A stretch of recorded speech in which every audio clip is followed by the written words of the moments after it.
Stryd, Caerdydd. Nawr, fi'n siŵr bod lot ohonoch chi yn nabod y stryd fach yma yng nghanol Caerdydd achos y venues anhygoel sydd yma. Fel Clwb Ifor Bach, Fuel, Bootlegger a The Moon.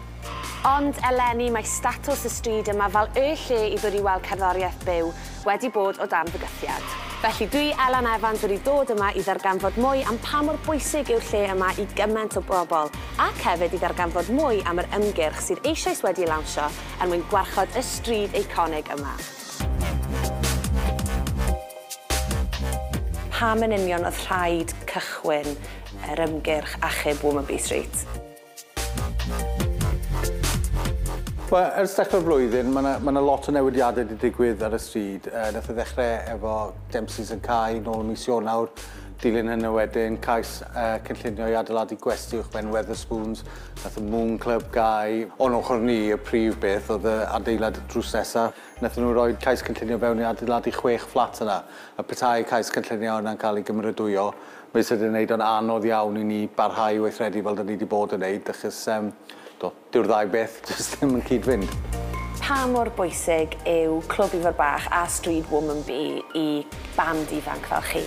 Ar y dechrau, oedd wedi helpu ni datblygu fel band. Mae wedi helpu ni cael gymaint o cyfleoedd. Os ti'n ystyried faint o bobl sydd wedi wario yma, a ti'n edrych ar y list o enwau sydd lawr llawr, ni yna drws nesau fel Coldplay. Dyma'r cam cyntaf i nifer o bandiau. Yn sampl dwi wastad yn gwneud i band fath o Coldplay, nath nhw chwarae yma nôl yn 2001. Heb y cyfle i chwarae mewn llefydd fath o clwb ar ddechrau gyrfa, a fysa nhw mewn sefyllfa i fedru chwarae 70,000 o bobl 10 mlynedd, 15 mlynedd lawr y lein.